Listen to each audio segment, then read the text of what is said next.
Je passe immédiatement et sans plus attendre la parole à Sébastien Weber pour ce qui est à Strasbourg, qui est un grand animateur de la communauté TDAH adulte et donc qui va nous parler des symptômes de l'adulte. Sébastien Weber, c'est à toi.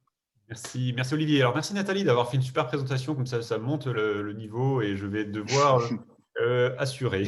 Donc, alors, je vais vous parler des symptômes et des diagnostics à l'âge adulte. Alors, ce qui change entre les enfants et les adultes, en fait, pas grand-chose, on pourrait dire, hein. D'ailleurs, les critères du DSM sont les mêmes, sauf que les adultes apprennent plus les règles sociales. Ils apprennent qu'on n'a pas le droit de se lever sur les tables et qu'on ne parle pas tout le temps.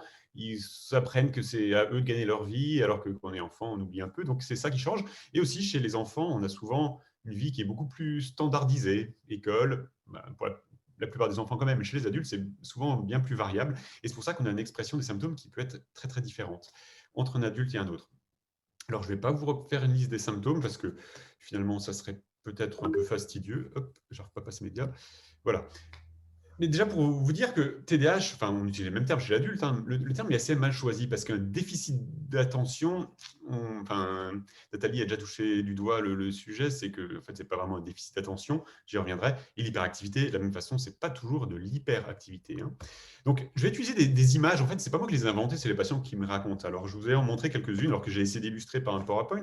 Alors, la première, je ne sais pas si vous avez vu le petit truc sur cet interrupteur, hein, enfin, c'est… Alors moi, je suis soit on, soit on. J'arrive pas à être différemment. Je peux pas me mettre au repos, hein. Ça, c'est un exemple de quelqu'un qui raconte. Une autre personne me disait, ouais, enfin, j'ai une idée, je vais la faire tout de suite. Le bouton stop, l'inhibition, ça, je ne connais pas. Et pour certaines personnes, c'est vraiment ce qui est le plus pénible au quotidien. Une autre chose qui est très importante, et peut-être que c'est tout à fait vrai chez l'enfant, mais chez l'adulte, c'est encore plus vrai, ce qu'on appelle la myopie pour le futur.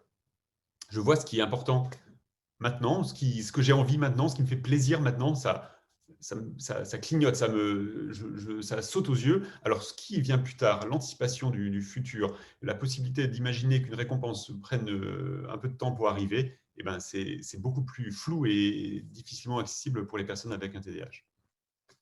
Un autre exemple, vous savez, on a tous plein de pensées qui passent par la tête. On a tous plein d'idées qui nous traversent. On a tous plein d'urgences à faire des trucs. Et en fait, on a des filtres qui marchent très bien, tout seuls. Et voilà, c'est peut-être ça qui marche moins bien chez les personnes avec TDAH, l'image à droite, le petit entonnoir qui laisse tout passer. Et c'est peut-être une des raisons pour lesquelles les personnes peuvent être impulsives, peuvent parler trop ou avoir du mal à réfréner certaines actions. Une autre image, c'est le fait d'avoir comme toutes ces pensées étalées par terre, hein, imaginez ce que vous aviez dans vos classeurs, les classeurs bien classés, de toutes les couleurs. Et ben, vous prenez tout et vous le mettez par terre. Et là, il faut essayer de rassembler ces idées et essayer de faire un travail, de raconter une histoire, ou bien de préparer un projet. Un autre exemple, la distractibilité. Quelque chose qui est particulièrement pénible chez un certain nombre de personnes, notamment, par exemple, quand peut-être vous êtes en train de le vivre maintenant devant votre ordinateur, vous êtes peut-être seul, il n'y a peut-être pas beaucoup de bruit autour de vous, mais il y a une petite sonnerie un peu plus loin. Est-ce que ce n'est pas le four que j'ai laissé allumer? Il y a un bruit dehors. Ah tiens, mais d'ailleurs, j'avais pensé que tout à l'heure, j'allais faire ça. Tout vous attire. Et justement, ce système de filtre ne fonctionne vraiment pas bien. Cette image c'est pas ma voiture, c'est une personne qui m'a dit, alors j'ai essayé de trouver une image qui représentait ça. Dans ma tête, c'est comme si j'avais un problème d'embrayage. Ça tourne, mais ça patine et j'arrive pas à avancer. Et j'ai l'impression d'avoir bien plus d'idées que la moyenne des gens. Et en fait, je n'arrive à rien concrétiser. Et donc, je ne sais pas si cette voiture a un problème d'embrayage en vrai, mais en tout cas, ça patine un peu. Une autre personne me racontait ça, c'était, enfin, ça représente les pensées d'une personne. Et vous voyez un peu le banc de poissons qui tourne dans tous les sens. En fait, on n'arrive plus à suivre aucun des poissons. Ça va dans tous les sens. Il n'y a plus il y a une direction générale, mais on n'arrive à rien attraper. Et ce trop plein de pensées, cette activation mentale permanente qui ne s'arrête jamais, est aussi un des symptômes que beaucoup de personnes présentent. Enfin, alors imaginez-vous, moi j'aime bien cette idée. Imaginez-vous qu'on a plein de réseaux Wi-Fi. Voilà, on se dit, ok, c'est super, j'ai plein de réseaux Wi-Fi qui s'activent, j'ai toujours une chance d'être connecté. Sauf que le problème, c'est que vous n'arrivez pas à vous connecter de façon durable à un des réseaux. Et c'est comme si vous passiez d'un à l'autre. Vous avez déjà eu une fois ce problème, peut-être que vous avez essayé de télécharger un fichier qui est un peu important, c'est-à-dire une tâche un peu importante à faire, et vous passez d'un réseau à l'autre, le téléchargement recommence à chaque fois. Hein, et c'est quelque chose qui fait que même si vous avez un super débit, vous n'arriverez pas à aller au bout du téléchargement. Enfin voilà, je vous donne quelques images. Et pour résumer tout ça, j'aurais tendance à dire, alors vous voyez, je ne sais pas ceux qui font de la guitare électrique, il y en a peut-être quelques-uns parmi vous, il y a ce qu'on appelle les potards ou les trucs qui permettent de régler le volume ou n'importe quoi. Et en fait, on a tous comme ça une capacité à s'adapter, adapter notre attention par exemple en fonction d'un contexte. Et en fait, chez les personnes avec TDAH, souvent, ce qui se passe, c'est qu'il n'y a pas ça, il y a ça, il y a juste à fond ou à zéro quasiment.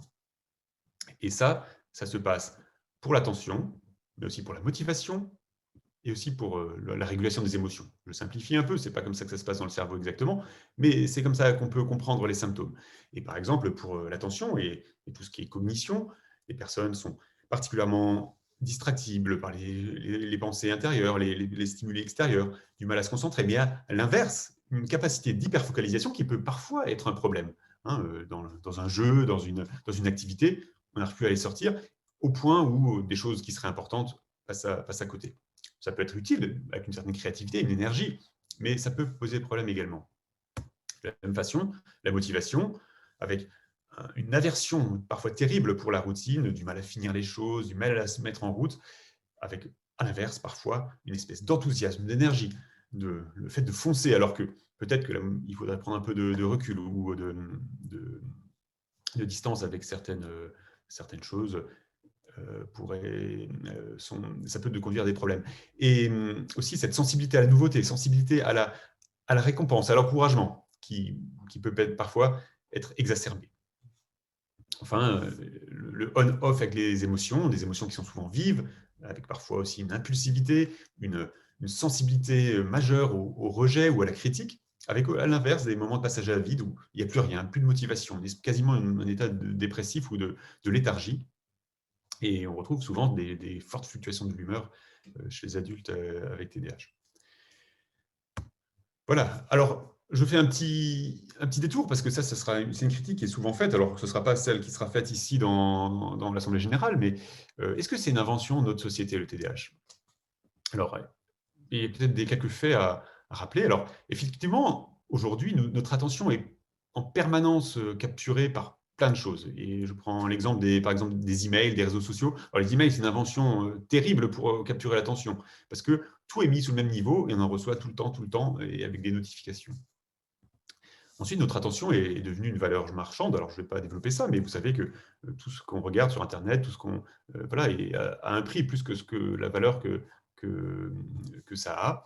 Et c'est la nouvelle valeur marchande, c'est plus les produits, c'est l'attention qu'on y consacre. Et ensuite, notre société est devenue hyper sélective sur les capacités d'organisation de planification. De plus en plus, et pour plein de choses de la vie, que ce soit la vie quotidienne comme le travail, nous sommes poussés à avoir de plus en plus de capacités de planification. Donc, tout ça, c'est des changements. Je ne pense pas que notre société soit moins bonne qu'une ancienne société qui mettrait moins ça en exergue, mais cela conduit à un certain coût, et certaines personnes sont certainement plus vulnérables par rapport à ce coût, et certainement les personnes avec TDAH. Alors, donc, ce n'est pas non une invention de notre société, mais notre société peut-être, mais les personnes avec ce profil-là, plus en difficulté, plus en souffrance. Alors, avant de finir, parce que je crois que mes 10 minutes sont déjà écoulées, il n'y a pas que le TDAH en fait, qui pèse lourd dans la souffrance des personnes qui ont un TDAH. Et il faut évidemment repérer les conséquences du TDAH qui s'accumulent avec le temps. Et chez les adultes, là, elles ont eu le temps de s'accumuler avec l'expérience de l'échec. Nathalie en parlait largement, la baisse de la confiance en soi, les stéréotypes et les jugements sociaux, mais aussi tous les autres troubles qui se développent au cours du temps, la dépression, l'anxiété, l'épuisement ou par exemple l'épuisement professionnel. Alors, dans quelles conditions on fait le diagnostic à l'âge adulte? Alors, je vais aller assez vite sans m'étendre. Souvent, c'est quand la charge mentale augmente. Chez les étudiants, c'est plus compliqué de faire des études supérieures que le primaire, où on est plus encadré. Et pour certaines personnes qui compensent très bien pendant leur scolarité, parce qu'ils adorent apprendre, c'est super stimulant, eh bien, au moment des études supérieures, c'est l'arrivée de difficultés parfois considérables. Ça peut arriver plus tard, avec l'arrivée d'enfants, cumuler les tâches domestiques plus le travail. Les situations de burn-out sont très fréquemment des situations révélatrices pour des personnes qui ont un TDAH.